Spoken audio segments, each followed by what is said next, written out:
సృష్టించిన విధ్వంసం గడిచిన 10 రోజుల్లో మనం చూసాం. ఆంథ్రోపిక్ టూల్ తీసుకొచ్చిన తర్వాత ఒక్క రోజు $255 బిలియన్ మార్కెట్ కుప్పకూలింది అమెరికాలో. అండ్ షేక్ అయ్యాయి భారతీయ ఎంఎన్సీలు, ఇన్ఫోసిస్, టీసీఎస్, అలాగే కాగ్నిజెంట్, ఇంకా చాలా కంపెనీలు దగ్గర 6 to 10% వాళ్ళ షేర్ కోల్పోయాయి.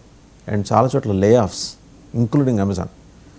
సో ఇది ఈ కొత్తగా వస్తున్న ఈ ఆర్టిఫిషియల్ ఇంటెలిజెన్స్ ద్వారా వస్తున్న టూల్స్ విధ్వంసం సృష్టిస్తున్నాయా, ఉద్యోగాలు ఎత్తుకుపోతున్నాయా, జనాల కడుపు కొడుతున్నాయా, అండ్ వాటి మీద పెడుతున్న బడ్జెట్ అంతా, అవి అందించే ప్రయోజనాలు ఏంటి, వీటన్నిటి మీద ప్రోస్ అండ్ కాన్స్ అన్నీ సమగ్రంగా విశ్లేషించడానికి బిగ్ డిబేట్లో మనతో జాయిన్ అయ్యారు పేకేటి ప్రసాద్ గారు, సాఫ్ట్వేర్ నిపుణులు, రాజకీయ విశ్లేషకులు.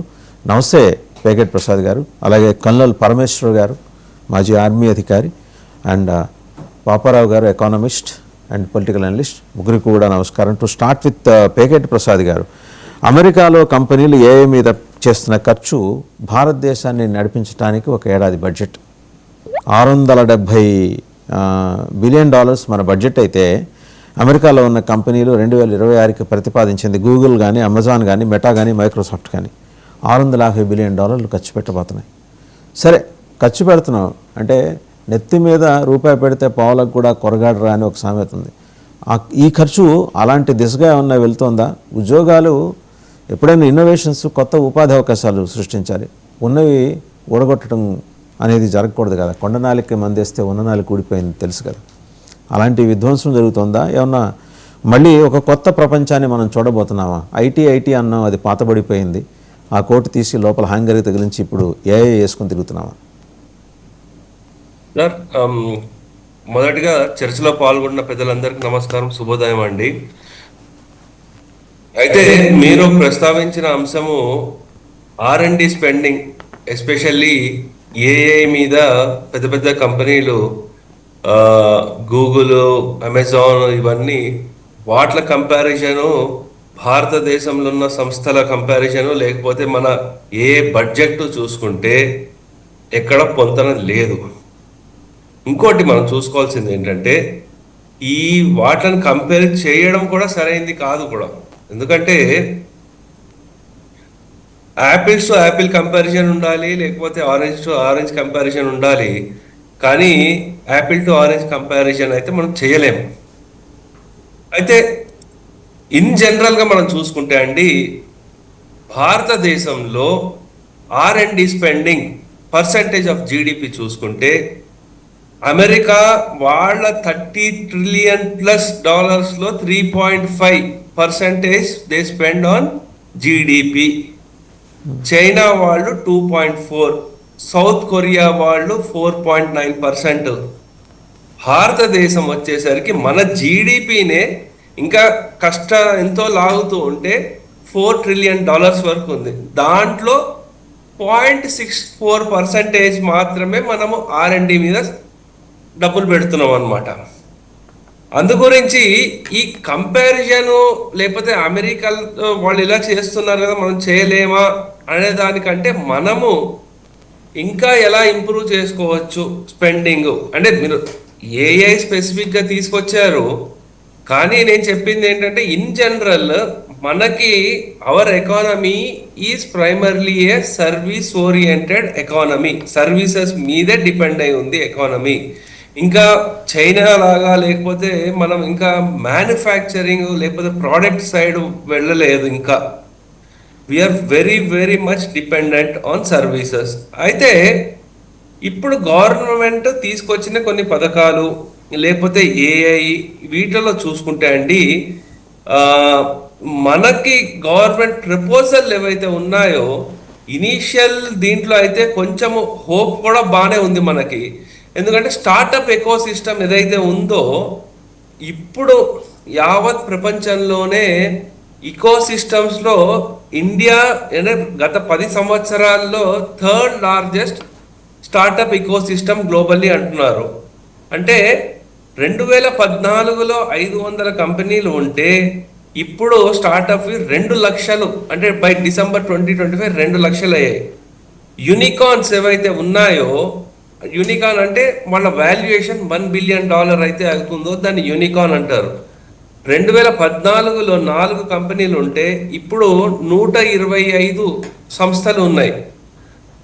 అలా అంటే నెంబర్ ఆఫ్ యూనికాన్స్ చూసుకుంటే యావత్ ప్రపంచంలో గ్లోబల్ స్టాండింగ్లో 3rd స్టేజ్లో ఉన్నాము. ఇదే కాకుండా ఇది వరకు డెవలప్మెంట్ అనేది ఏ బెంగళూరు, హైదరాబాదు లేకపోతే ఢిల్లీ చుట్టుపక్కల ఉన్న పరిసరాల ప్రాంతాల్లో, పూణేలో ఉండేది ఇప్పుడు Tier 2, Tier 3 సిటీస్లోకి వెళ్తోంది. ఇంకా ఏంటంటే ఈకో సిస్టంలో మహిళల స్టార్టప్లు ఏవైతే ఉన్నాయో 45% ఉన్నాయి. అంటే అట్లీస్ట్ ఒక ఉమెన్ డైరెక్టర్ ఆర్ పార్ట్నర్ ఉన్న సంస్థలు ఉన్నాయన్నమాట.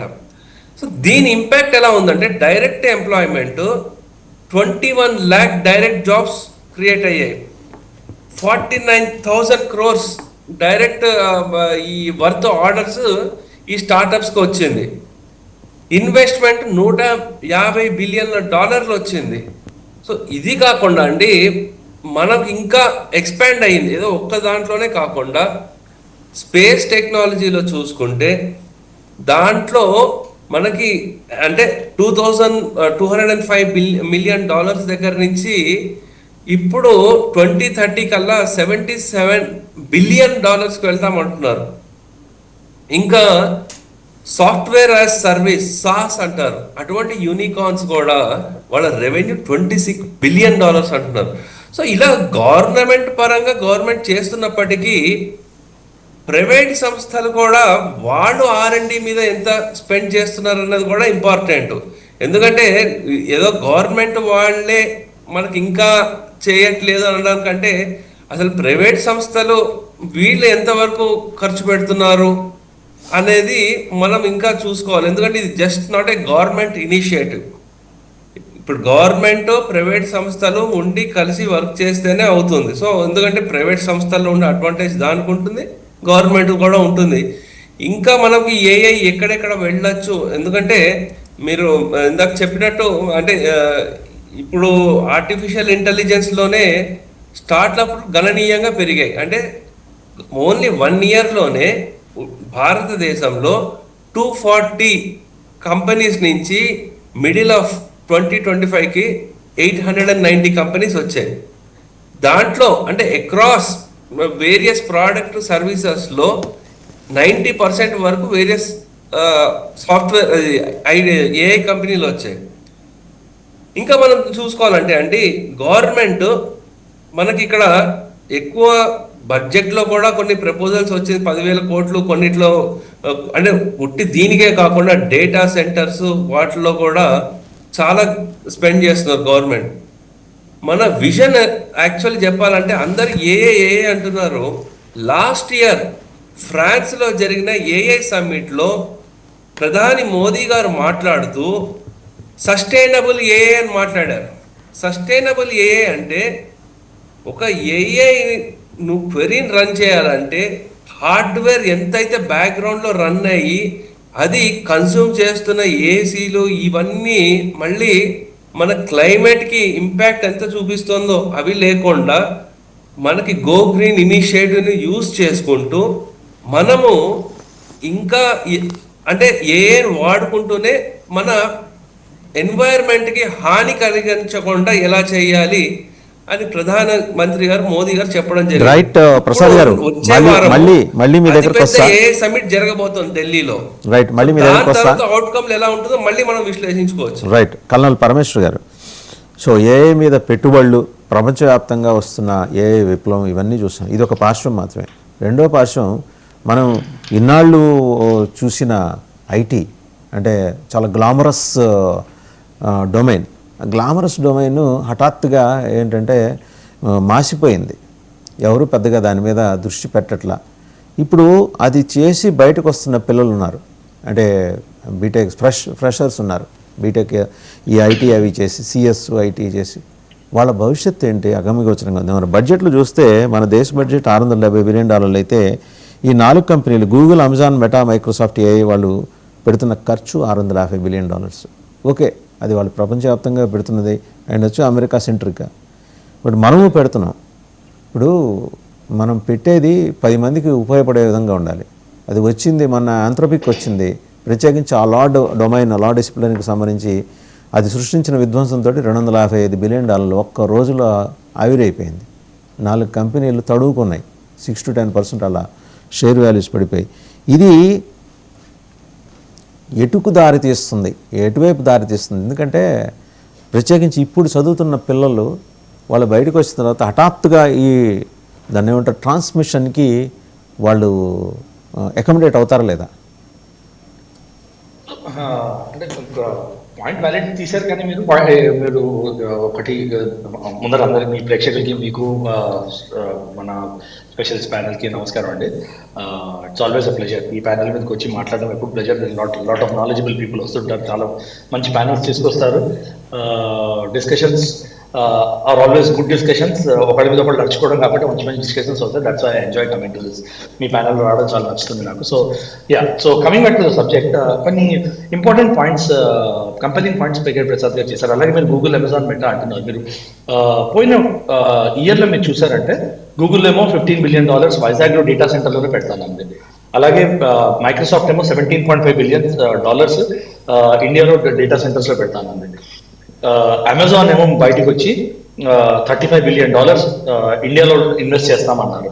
సో అది దాని దగ్గర నుంచి మీరు చూస్తే ఏమవుతుందంటే ఈ కంపెనీస్ ఫుట్ ప్రింట్ అమెజాన్ తీసుకున్నారంటే సియాటిల్ ఒక్క చోట అమెజాన్ ఫుట్ ప్రింట్ తీసేసి ఇండియాలో ఫుట్ ప్రింట్ పట్టుకున్నారంటే ఇండియాలో ఉన్న ఫుట్ ప్రింట్ సియాటిల్ పక్కన పెట్టి, సియాటిల్లో చాలా పెద్ద ఫుట్ ప్రింట్ ఉంది వాళ్ళకి, ఆల్మోస్ట్ 35 million square feet ఏదో Amazon is occupying there as part of their offices.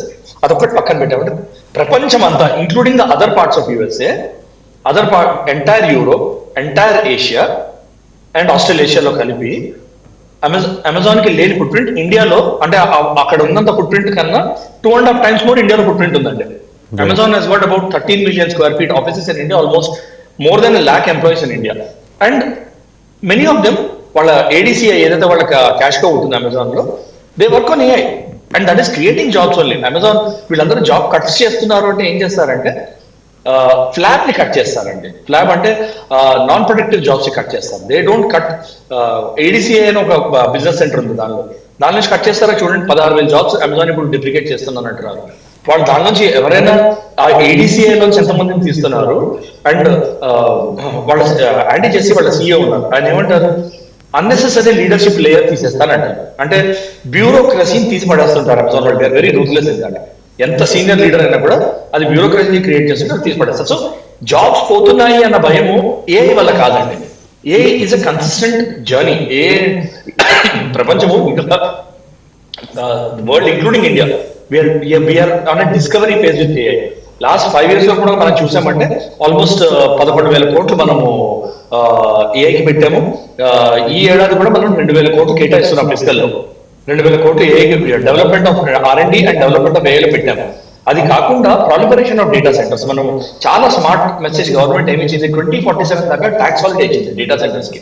So ఏమంటున్నారు, మీరు మీ డేటా సెంటర్స్ ఇండియాకి తీసుకురండి, మేము ట్యాక్స్ హాలిడే ఇస్తున్నాం 2047 దాకా, మీరు ఎక్కడో వెళ్ళి పెట్టడం ఎందుకు, you come to India, will give you tax holiday, GPUs అవి తీసుకురండి ఇక్కడికి, మీ డేటా సెంటర్స్ డేటా సెంటర్స్ తీసుకురండి ఇక్కడికి, ఇండియాలో పెట్టుకోండి, we will facilitate, will give you red carpet, వచ్చి మీ డేటా బ్యాంక్స్ అన్ని మీరు ఇక్కడ పెట్టుకోండి, డేటా సెంటర్స్ ఇక్కడ మెయింటైన్ చేసుకోండి, కాస్ట్ ఆఫ్ మెయింటెనెన్స్ మీకు తక్కువ ఉంటుంది, ఎక్స్చేంజ్ రేట్ అడ్వాంటేజ్ మీకు వస్తుంది, స్పేస్ మీకు ఇస్తాము, ఇంటెలిజెంట్ జాబ్స్ మీకు ఇస్తాము, టెక్నాలజీ మార్కెట్ మీకు ఇక్కడ ఇస్తాము అని మెసేజ్ ఇచ్చాము. దాంతో ఏమవుతుంది, వాళ్ళు వచ్చి ఇక్కడ పెట్టినప్పుడు brain drain from India will stop. A brain drain అయితే ఇండియా నుంచి యూరోప్ కి లేకపోతే యూఎస్ఏకి డేటా సెంటర్ జాబ్స్ కోసం వెళ్ళిపోతుంది, డేటా సెంటర్ రిలేటెడ్ అలాంటి ఏ రిలేటెడ్ జాబ్స్ కోసం వెళ్ళిపోతున్నాయో ఆ జాబ్స్ ఇప్పుడు ఒక వైజాగ్ లో గూగుల్ డేటా సెంటర్ పెడితే ఎన్ని జాబ్స్ క్రియేట్ అవుతాయి చూడండి. వెంకట ప్రసాద్ గారు అన్నట్టు సెకండ్ టైర్ 2 సిటీస్ వాటిలో Vizag will become a data center hub. అది అవ్వగానే and there will be beeline for cities like that. ఒకటి వచ్చాయంటే వాళ్ళ కాంపిటీటర్స్ వస్తారు, జాబ్స్ క్రియేట్ అవుతాయి. సో మనం కాన్సన్ట్రేట్ చేయాల్సింది what is the opportunity behind. And చాలా పాతది ఒకటి సేయింగ్ ఉందండి, అన్నది ఎవరో గుర్తురావట్లేదు కానీ, human being is the most adaptable being అంటారు. అంటే హ్యూమన్ బీయింగ్ దాన్ని ఏమంటారంటే human being gets use to everything other then hanging by rope by neck. అంటే ఉరితాడికి వేలాడడం తప్ప మిగతా అన్నిటికీ మనిషి అలవాటు పడిపోతాడు అని. సో అదొకటి మనకి అలవాటు పడింది. సో అది ట్రై చేయకూడదు కూడా, అది కొంచెం హానికరమైనది. సో అది ట్రై చేయకూడదు, మిగతావన్నీ అలవాటు పడిపోతారని. సో దాంతో ఏంటంటే మీరు దీంతో చూడాల్సింది ఏంటంటే ప్రోగ్రెసివ్ పబ్లిక్ ప్రైవేట్ పార్ట్నర్షిప్స్ ఏవైతే వస్తున్నాయో, and government is facilitating types with this firms. So వాళ్ళు యుఎస్ లోనే ఇన్వెస్ట్ చేయట్లేదు. ఇప్పుడు $1.16 బిలియన్ ఇండియాలో ఇన్వెస్ట్మెంట్ వస్తుంది, ప్రోగ్రెసివ్ పబ్లిక్ ప్రైవేట్ పార్ట్నర్షిప్ లో వస్తుంది. అలాగే India AI mission road map ఇస్తుంది. Government is giving India AI mission road map. ఎక్కడ 2 ఏళ్ళు 3 ఏళ్ళు కాదు, వాళ్ళకి 20 ఏళ్ళ రోడ్ మ్యాప్ ఇచ్చేస్తున్నారు గవర్నమెంట్ వాళ్ళు. Which means they are saying మీరు రండి, వీ విల్ రెగ్యులేటరీ సపోర్ట్ మేము చేస్తాము, ఇన్ఫ్రాస్ట్రక్చర్ సపోర్ట్ మేము చేస్తాము, మీరు ఇండియాకి రండి అంటున్నాము. So even if you get AI, minimum minor blips వస్తూ ఉంటాయండి. ఇప్పుడు 2000 Y2K బబుల్ అన్నారు. ఏమైంది లాంగ్ టర్మ్ లో? అది జాబ్సే క్రియేట్ చేసింది. షార్ట్ టర్మ్ లో ఒక అడ్జస్ట్మెంట్ ఫేజ్ లో మీకు వస్తుంది. ఆ ఫేజ్ ట్రాన్సిషన్ ఇప్పుడు నడుస్తున్నది. ఒక నిమిషం సార్, ఇప్పుడు నడుస్తున్నది ట్రాన్సిషన్ పీరియడ్ గా మనం చూడాలా? Yes, correct. My largest point is సంధికాలం. Both of us are getting used to each other. AI human intelligence AI కి ఎట్లా యూజ్ చేయాలి, what are the pros and cons అనేది ఇప్పటికి కూడా ఇంకా కంప్లీట్ గా ఎస్టాబ్లిష్ కాలే. ఏ ఫీల్డ్ లోకి వెళ్ళాలి ఏదంటే సరే ఎక్స్టెన్సివ్ గా యూజ్ చేస్తున్నాం. చాట్ జీపీటీ వస్తే ఇప్పుడు ఈమెయిల్ రాయడానికి కూడా మనము చాట్ జీపీటీలో వేసి పడేస్తాం చాలా ఈజీగా. చాట్ జీపీటీలో వేసి జనరేట్ చేయమంటాం. But AI job is not to generate emails and all అండి. ఏఐ కూడా far larger reach. Medical field లో, డిఫెన్స్ రీసెర్చ్ ఫీల్డ్ లో, స్పేస్ ఫీల్డ్ లో, ఏ ఫీల్డ్ లో కనుక తీసుకోండి, ఎట్లా కన్స్ట్రక్టివ్ యూసేజ్ ఆఫ్ ఏఐ అంటే అనేది వీఆర్ స్టిల్ ఎక్స్ప్లోరింగ్. సో ఆ ఎక్స్ప్లోరేషన్ స్టేజ్ లో ఏమవుతుందంటే మీకు ఫ్లాబ్ కట్ అయ్యి మీనింగ్ఫుల్ జాబ్స్ క్రియేట్ అవుతాయి. సో హ్యూమన్ బీయింగ్ అంటే మీరు ఒకటే టెక్నాలజీ కాదు కదా. మెయిన్ ఫ్రేమ్స్ లో వచ్చినోడు ఇప్పుడు 1999 లో మెయిన్ ఫ్రేమ్స్ నేర్చుకుని 2000 లో వచ్చినోడు ఇప్పుడు కూడా మెయిన్ ఫ్రేమ్స్ చేస్తానంటే వాడు ఒక లెవెల్లో వాడి కెరీర్ ఆగిపోయింది. మెయిన్ ఫ్రేమ్ జాబ్స్ ఉన్నాయేమో ఇప్పుడు కూడా మార్కెట్ లో, కానీ వాడి కెరీర్ ఒక లెవెల్లో ఆగిపోయింది. అక్కడి నుంచి ఇన్నోవేట్ అయ్యి కొత్త టెక్నాలజీస్ నేర్చుకుని వాళ్ళలో వెళ్ళిన వాడు టెక్నాలజీ ట్రాన్సిషన్ చేసుకుంటూ డెవలప్ అయ్యింది వాడి career. So this is also that process అండి. అండ్ ఐ డోంట్ థింక్ అంటే నా ఉద్దేశంలో even defence sector development of lighter kevlar jackets దానిలో కూడా ఏఐ యూజ్ చేస్తున్నారు. అంటే బుల్లెట్ ప్రూఫ్ జాకెట్స్ లోను, బుల్లెట్ ప్రూఫ్ పట్కాస్ లోను, మేము ఆపరేషన్స్ లోకి వెళ్ళేటప్పుడు ఒక బుల్లెట్ ప్రూఫ్ జాకెట్, ఒక బుల్లెట్ ప్రూఫ్ పట్కా వేసుకుంటే 14 కిలోలు ఉండేది. ఒక మనిషి ఇమాజిన్ చేయండి, 14 కిలోలు వేసుకుని ఇనప ప్లేట్ ఒళ్ళంతా పెట్టుకుని ఆపరేషన్ లోకి వెళ్ళాలి అంటే ఏ ఫ్లెక్సిబిలిటీ ఉంటుంది మనిషికి? 14-15 కిలోలు జాకెట్ ఉంటాయి. అవి ఇప్పుడు వచ్చిన జాకెట్స్ 2-3 కిలోలు అయిపోయినాయి.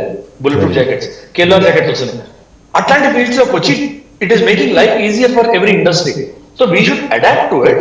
పాజిటివ్ యూజెస్ చేసుకోవాలి, నెగిటివ్ యూజెస్ తో కొంచెం we should watch negative uses. Because దాంతో ఏమవుతుందంటే మన ప్రైవసీ ఏంటి, మన డేటా ప్రైవసీ ఏంటి, మన సెక్యూరిటీ ఏంటి, మన సేఫ్టీ ఏంటి, అవి మనం సేఫ్ గార్డ్ చేసుకోవాలి. So we're the path of exploration. We should go carefully, we should travels that path little carefully. Right sir, Paparao గారి దగ్గరికి వెళ్తాం.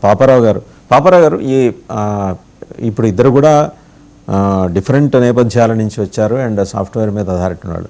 మీరు ఆ ఎకనామిక్ పర్స్పెక్టివ్లో మన దేశానికి సంబంధించి ఎలా ఉండబోతోంది? ఓకే, మనం మార్పు అండి ఎప్పుడూ ఆందోళనకరంగా ఉంటుంది, బట్ కొంతకాలం పోయిన తర్వాత అలవాటన్నా అవుతుంది, మనమన్నా అకామిడేట్ అవుతాం. ఇప్పుడు అలాంటి ట్రాన్సిషన్ పీరియడ్లో మనం ఉన్నాం.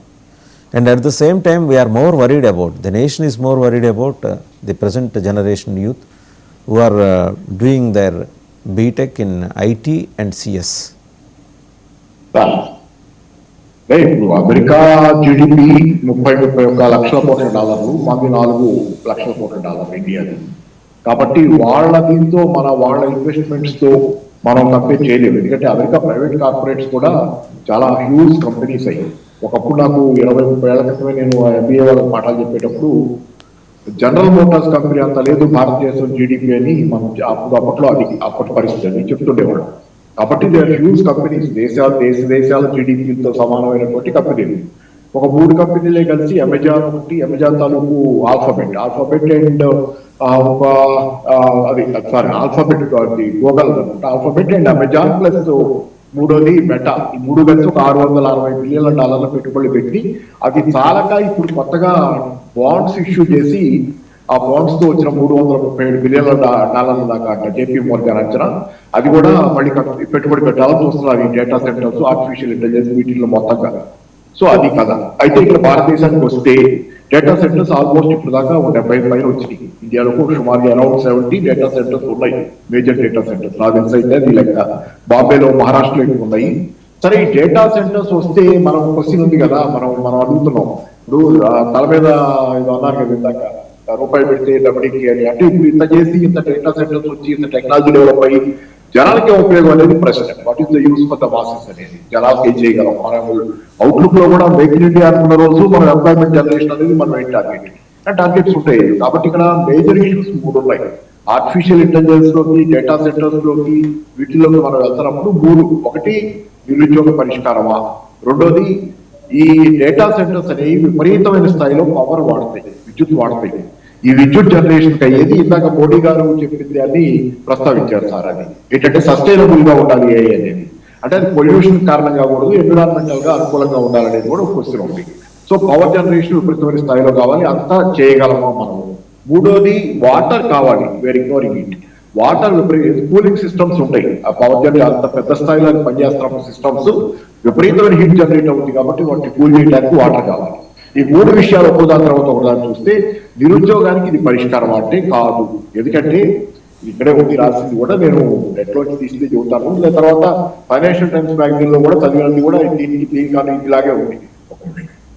ఏంటంటే ఇది ఎంప్లాయ్మెంట్ జనరేషన్ ఉంటుంది. ఎందుకంటే డేటా సెంటర్ నిర్మాణం, ఫిజికల్ గా బిల్డింగ్ నిర్మాణం, కన్స్ట్రక్షన్ జరిగేటప్పుడు పెద్ద సంఖ్యలో కార్మికులకి, కూలీలకి షార్ట్ టర్మ్ ఎంప్లాయ్మెంట్ 12 నుంచి 18 నెలలు పట్టుకు ఒక డేటా సెంటర్ నిర్మాణం చేయడానికి. ఆ డేటా సెంటర్ నిర్మాణానికి కొన్ని వందల మంది కార్మికులకి తాత్కాలిక ఉపాధి. ఆ పరైపోతే మళ్ళీ జిప్సీల్ లాగా వాళ్ళు బ్యాగులు ముసాన్ వేసుకుని మళ్ళీ ఊర్లు పట్టాలి, ఇంకో ఊరికి పోవాల్సింది, ఇంకో చోటికి పోవాల్సింది నిర్మాణాలు. పర్మనెంట్ ఎంప్లాయ్మెంట్ గా అయితే కొన్ని డజన్ల నుంచి 200కి మించి ఉద్యోగాలు రావు. వీటిలో హైలీ ఎడ్యుకేటెడ్ పీపుల్ కి, స్కిల్డ్ పీపుల్ కి 200 దాకా మాక్సిమం, ఇంకా కాకపోతే 300 ఉద్యోగాలు వస్తాయి పర్మనెంట్ ఒక డేటా సెంటర్ లో. కాబట్టి let us not hype data centres. Data centres ని మనం హైప్ చేయొద్దు. దాని ద్వారా మిలియన్స్, టీమింగ్ మిలియన్స్ అంటాం మనం. వాళ్ళందరికీ ఉద్యోగాలు రావడం ఈ దేశంలో కష్టం. డేటా సెంటర్స్ దాని ద్వారా నిరుద్యోగ సమస్య పరిష్కారం కాదు. రెండోది, ఇక్కడ మీకు పవర్ జనరేషన్.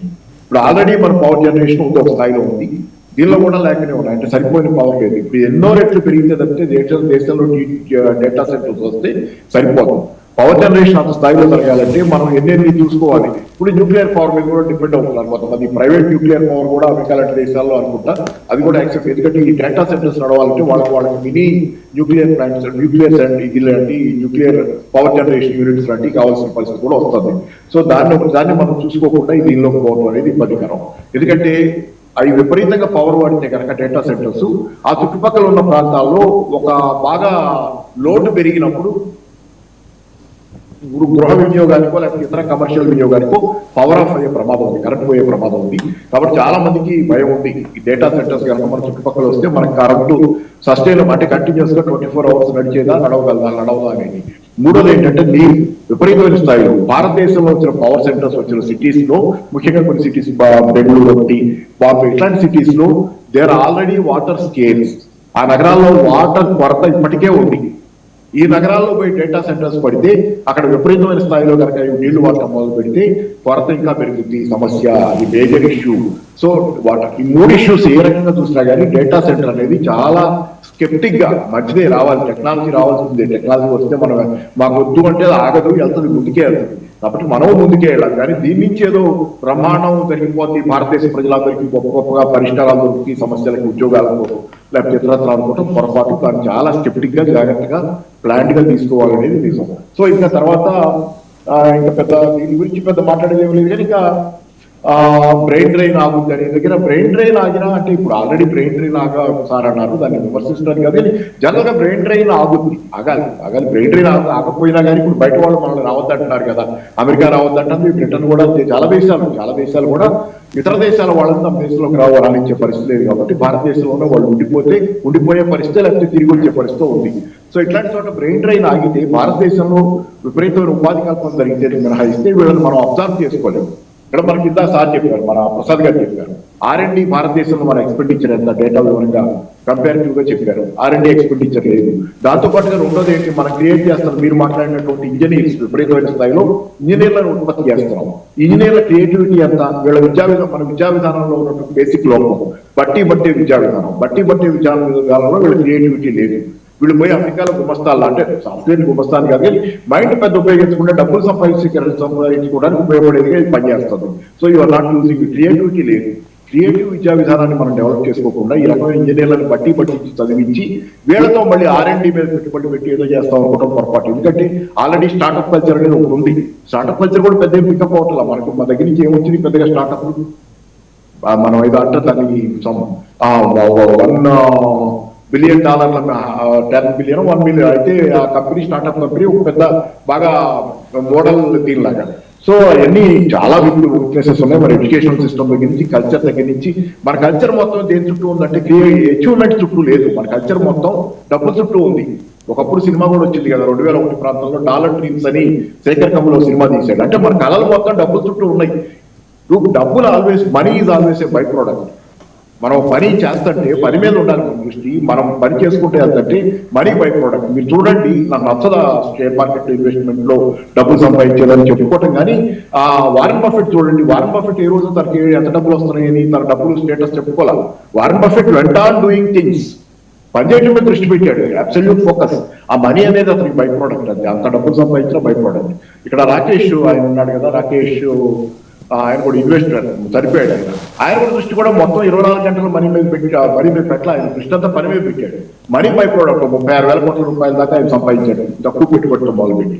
కానీ ఆయన కూడా చివరిలో పశ్చాత్తాపడ్డాడు. నెట్బెట్ మీద ఉన్నప్పుడు నేను అనవసరంగా ఇంత దీన్ని టైం వేస్ట్ చేసుకున్నాను నా జీవితం. అది వేరే విషయం. కానీ ఏదైనా ఏంటంటే పని మీద దృష్టి పెట్టండి, మీరు డబ్బుల మీద. ఆ కల్చర్ లేదు మన దృష్టి మొత్తం 24 మళ్ళీ వస్తా మీ దగ్గరికి. వాళ్ళకి మారాలి, చాలా ఉండాలి. కల్చరల్ గానే మనలో చాలా మార్పులు రావాలి. రైట్, మళ్ళీ మీ దగ్గరికి వస్తుంటే ఒకసారి ప్రసాద్ గారు దగ్గరికి. ప్రసాద్ గారు, Mexico and Europe they have experienced bitter experiences వాళ్ళకు ఉన్నాయి ఆ రెండు దేశాల్లో ఏఐ వల్ల. ఇట్స్ నాట్ దట్ IMF కూడా ఏం చెప్పింది, ఇంటర్నేషనల్ మానిటరీ ఫండ్ వాళ్ళ studies when they have carried out, AI అనేది ప్రొడక్టివిటీ పెంచుతుంది కానీ సరైన విధానాలు లేకపోతే ఇది ప్రాంతీయ అసమానతలను, రీజనల్ ఇంబాలెన్సెస్ని మరింత పెంచే ప్రమాదం ఉంది. ఇట్స్ అన్ అబ్జర్వేషన్ అంటారా, ఒక డిసర్టేషన్ అంటారా, IMF చెప్తోంది. To what extent it is true అండి? ఏమండి, కొంచెం ఆడియో క్వాలిటీలో ప్రాబ్లం ఉన్నట్టుంది. నేను విన్నది ఏంటంటే, ఈ ప్రాంతీయ అసమానత ఎలా ఉంటుందో అలాగే జాబ్ లాసెస్ అవుతుందా, ఇటువంటి అంశాలు వస్తున్నాయి ఏఐ వల్ల. సో దానివల్ల సొసైటీలో డిస్టర్బెన్స్లు ఎక్కువ వస్తుంది. అంటే ఉన్న వాళ్ళకి లేని వాళ్ళ మధ్య వ్యత్యాసం ఎక్కువ పెరిగిపోతుందా అన్నది ప్రశ్న. అయితే మనము మన జనరేషన్ ఇప్పుడు ఏదైతే ఉందో అండి, we're a blessed generation. Okay, once in a generation changes మనం చూస్తున్నాము. ఎప్పుడో 1920, 1900 ఆ సమయంలో ఇండస్ట్రియల్ రెవల్యూషన్ అవన్నారు. అవి అయిన తర్వాత మళ్ళీ ఇప్పుడు ఇంకో రెవల్యూషన్ చూస్తున్నాం, టెక్నాలజీ రెవల్యూషన్. బహుశా ఒక 20-25 ఇయర్స్ నుంచి ఎక్కువ చూస్తున్నాము. అయితే ఇప్పుడు వచ్చిన సమస్య ఏంటంటే, ఏఐ వల్ల ఉద్యోగాలు పోతాయా అంటే, అది ఉద్యోగాలు పోతాయి అంటే కొన్ని రిపీటెడ్ జాబ్స్ ఏవైతే ఉంటుందో అవి కిల్ అవుతుంది. కానీ ఆ జాబ్స్ వేరే చోట ఎక్కువ మళ్ళీ జనరేట్ అవుతున్నాయి. అంటే సెక్టోరియల్ పరంగా చూసుకుంటే అండి, ఎక్కువగా మనకి మ్యానుఫ్యాక్చరింగ్, రిటైల్, ఎడ్యుకేషన్లో ఎక్కువ డిస్టర్బెన్స్ రావచ్చండి. సో మ్యానుఫ్యాక్చరింగ్లో కూడా దగ్గర 80 లక్షల ఉద్యోగాలు మెయింటెనెన్స్, లాజిస్టిక్స్, ఆపరేషన్స్లో కొన్ని రిస్క్లో ఉంటాయి. రీటైల్లో వచ్చేసరికి కస్టమర్ సర్వీస్ లేకపోతే ఇన్వెంటరీ ఫోర్కాస్టింగ్ వర్క్ ఏవైతే ఉందో అది ఆటోమేట్ అవుతుంది. ఐటీ సెక్టర్లో దగ్గర 20 లక్షల ఉద్యోగాలు లాస్ అవ్వచ్చు అని నీతి ఆయోగ్ రిపోర్టే ఉంది. అయితే ఇక్కడ మనం చూసుకోవాల్సింది ఏంటంటే, ఇది కాకుండా ఏమవుతుందంటే, ఎక్కువ ఆటోమేషన్ చేస్తున్న కొద్దీ ఐటీ సర్వీసెస్ కంపెనీలకి బిల్లింగ్ ప్రెషర్ వస్తుంది. అక్కడ ఇంకా బిల్లింగ్ తగ్గించండి, ఏఐని యూజ్ చేస్తున్నారు, తక్కువ మందిని యూజ్ చేసుకోండి, అందు గురించి రెవెన్యూ లాస్ కూడా అయ్యే అవకాశం ఉంటుంది. ఇది ఒక నెగటివ్ సైడ్ అయితే, మన పాజిటివ్ సైడ్ చూసుకుంటే వరల్డ్ ఎకనామిక్ ఫోరం ప్రకారము దగ్గర 40 మిలియన్ జాబ్స్ అంటే 4 కోట్ల ఉద్యోగాలు బై 2030 భారతదేశంలో వస్తాయి. కొన్ని టెక్నాలజీ పరంగా ఏంటంటే ఈ ఏఐని ఎలా యూజ్ చేసుకోవాలి, ఆ ఏఐ లేకపోతే దానికి సంబంధించిన మీరు చెబుతున్నది ప్రసాద్ గారు మీరు చెప్తున్నది 2000 ఒక్క నిమిషం ప్రసాద్ గారు, మీరు చెబుతున్నది 2030 నాటికి 4 కోట్ల ఉద్యోగాలు భారతదేశంలో వస్తాయి, ఉద్యోగాల కల్పన. అవునండి, రైట్. సో ఇంకా సెక్టర్ పరంగా చూసుకుంటే హెల్త్ కేర్లోనే ఒక 10 లక్షల ఉద్యోగాలు అంటే ఏఐ పవర్ డయాగ్నోస్టిక్స్ అని వస్తుంది. సో ఆల్రెడీ మనకి అపోలో వాళ్ళు మెడికల్ కో పైలట్ అనేది ఒకటి బయటికి తీశారు. అంటే ఇటువంటి కాన్సెప్ట్ అలా ఐటీ సెక్టర్లోనే ఏఐ రిలేటెడ్వి ఒక 10 లక్షల ఉద్యోగాలు ఈ సంవత్సరంలోనే వస్తుందంటున్నారు. సో యాక్చువల్లీ ఈ షిఫ్ట్ మనం ఇప్పుడు కొత్త ఏం కాదు, ఆల్రెడీ మనం చూసేసాము. కస్టమర్ సర్వీస్లో చూసుకుంటే ఎస్బీఐ కానీ కొన్ని ఏవైతే ఉన్నాయో వాళ్ళు ఏజెంటిక్ ఏఐని యూజ్ చేసుకుంటున్నారు. ఫైనాన్స్లో కూడా గ్లోబల్ బ్యాంక్స్ కూడా 60% వాళ్ళు ఎఫర్ట్స్ సేవ్ చేసుకుంటున్నారండి. ఎడ్యుకేషన్లో పర్సనల్ లెర్నింగ్స్ మనం చూసుకుంటే ఉడేమి లేకపోతే ఇటువంటివి ఏవైతే ఉన్నాయో, మన ఫిజిక్స్ వాలా అనే యూట్యూబ్ ఛానల్ అతను ఇప్పుడు మనకి పబ్లిక్లీ లిస్టెడ్ కంపెనీ అయింది. ఈ విధంగా మనము చాలా ఏంటంటే ఈ చేంజెస్ చూడబోతాం. అంటే ఒక సెక్టర్ నుంచి ఇంకో సెక్టర్లో మారబోతోంది ఉద్యోగాలు. అయితే ఇంకొక భయం ఎక్కడ ఉందంటే మన R&D బడ్జెట్ చాలా తక్కువ ఉంది. మరి ఎలా అంటే మనం కొన్ని ఎగ్జాంపుల్స్ చూసుకుని దాని నుంచి ఇన్స్పిరేషన్ తీసుకోవచ్చు. ఎస్పెషల్లీ క్రయోజెనిక్ ఇంజన్స్ ఇవ్వడానికి ఒప్పుకోలేదు మనకి 90sలో. అంటే రష్యా మీద ప్రెషర్ తీసుకొచ్చి యుఎస్ మనకి ఇప్పించలేదన్నమాట. అయితే దాన్ని ఛాలెంజ్గా తీసుకుని మంగళయాన్ మిషన్ని $74 మిలియన్ చేశారు. అదే నాసా వాడి మాయావెన్ అయితే దానికంటే 10 రెట్లు అయింది. దాని సక్సెస్ వల్ల ఎకనామిక్ ఇంపాక్ట్ ఏవైతే ఉందో మనకి 400 to 450 crores. మన ఇప్పుడే ఇస్రో LV-M3 బాహుబలి అనే లాంచ్ చేశారు. దానివల్ల దాన్ని జస్ట్ 400 నుంచి 450 crores లాంచ్ చేశారు. ఇంకా వెరీ రీసెంట్గా మనకి గ్యాలియం నైట్రేట్ అనేది ఒకటి టెక్నాలజీ ఏదైతే ఉందో వాళ్ళకి ఫ్రాన్స్ వాళ్ళు మనకు ఒప్పుకోలేదు. అంటే ఈ మెటీరియల్ ఏంటంటే నెక్స్ట్ జన్ రాడార్స్కి యూస్ఫుల్ అవుతుంది, కానీ వాళ్ళు ఇవ్వలేదు దాన్ని. మేము మా దగ్గర మీరు కొనాల్సిందే అన్నారు. భారతదేశం డెవలప్ చేసింది దాన్ని. దానివల్ల అడ్వాంటేజ్ ఏంటంటే మనకి వచ్చే 5 సంవత్సరాల్లో 2.64 lakh crores సేవ్ అవుతుందండి. అంటే ఈ సేవ్ అయింది మనకు 150 ఎయిమ్స్ హాస్పిటల్స్ కట్టడానికి ఉపయోగపడుతుంది. దీన్నే మనకి సుఖాయ్ ఇవి ఉన్నాయి కదా ఎయిర్ క్రాఫ్ట్స్కి, దానికి యూజ్ చేసుకుని రాడార్స్ని బిల్డ్ చేసుకుంటున్నారండి. ఇంకా చెప్పాలంటే సర్వం ఏఏ అని ఒకటి ఉంది. ఇంకా వీళ్ళ అక్యురసీ మనకి చూసుకుంటే మనకి ఇండియాలో ఉండే లాంగ్వేజ్ అక్యురసీ ఇప్పుడు ఉండే గూగుల్ లేకపోతే గ్రోక్ లేకపోతే ఇంకా చాట్ జీపీటీ వీటిలన్నీ ఆంథ్రోపిక్ వీటిలన్నింటినీ బీట్ చేస్తూ వచ్చింది. సో అందు గురించి ఏంటంటే అండి వాళ్ళ దగ్గర డబ్బులు ఉన్నాయి కానీ మన దగ్గర రిసోర్సెస్ పనిచేసే వాళ్ళు ఎక్కువ ఉన్నారు. కాబట్టి డెఫినెట్లీ ఒకసారి ఏంటంటే mother is the necessity is the mother of all inventions అంటారు. మనకి ఎప్పుడైతే ఇలా తొక్కేసినట్టు చేస్తారో అప్పుడే మనము ఇంకా బ్రహ్మాండంగా ఆ కన్స్ట్రెంట్స్ కానివ్వండి ఇంకేదైనా ఉన్నప్పటికీ కూడా వరల్డ్ క్లాస్ ప్రోడక్ట్స్ మనం డెవలప్ చేయగలుగుతున్నాము. మన ఆపర్చునిటీస్ కూడా అలాగే ఉంది. కాబట్టి ఒక పాజిటివ్ నోట్గా చూస్తే మనకు డెఫినెట్లీ ఇది ఒక మంచి అవకాశం. ఇది అంటే ఛాలెంజ్ని ఆపర్చునిటీగా మార్చుకునే మంచి సదవకాశం, కరెక్ట్ టైం ఇది మనకి. రైట్ అండి, రైట్. ఒకసారి కల్నల్ పరమేశ్వర్ గారి దగ్గరికి వెళ్ళాం. సంక్షోభం నుంచి అవకాశాలు సృష్టించుకోవటం అనేది వరల్డ్ ఆర్డర్ మన గౌరవ ముఖ్యమంత్రి చంద్రబాబు నాయుడు గారు తరచూ చెప్తుంటారు. అండ్ ఎప్పుడు కూడా ఆయన ప్రతి ఛాలెంజ్ నుంచి కొత్త అవకాశాన్ని సృష్టించుకుంటూ వస్తున్నారు. ఆ తపన ఆ తృష్ణ కనిపించే అలాంటి లీడర్స్ ఉన్న చోట మనం ఇవాళ చూస్తున్నాం క్వాంటమ్ వ్యాలీ కోసం ఆయన చేస్తున్న ఎఫర్ట్స్. ఖచ్చితంగా ఓవర్ నైట్ ఏం మిరకల్స్ జరగకపోవచ్చు కాక, బట్ ఆయన ఈరోజు కొట్టిన కొబ్బరికాయ రేపు పొద్దున ఒక మహావృక్షం అవుతుంది అక్కడ కాబోతుంది. ఇవాళకి ఒక 10 ఏళ్ళలో కనపడకపోవచ్చు దాని ఇంపాక్ట్. ఒక 20 ఏళ్ళ తర్వాత ఆయన గురించి మనం మాట్లాడుకుంటాం, ఖచ్చితంగా మాట్లాడుకుంటాం ఆయన ఇనిషియేటివ్. అవునా కదా పరమేశ్వర్ గారు? కరెక్టే అండి. మీరు ఇప్పుడు చూసారంటే హైదరాబాద్ లో కూడా ఐటీ డిస్ట్రిక్ట్ వచ్చింది, ఫైనాన్షియల్ డిస్ట్రిక్ట్ వచ్చింది చంద్రబాబు గారి విజన్తోనే.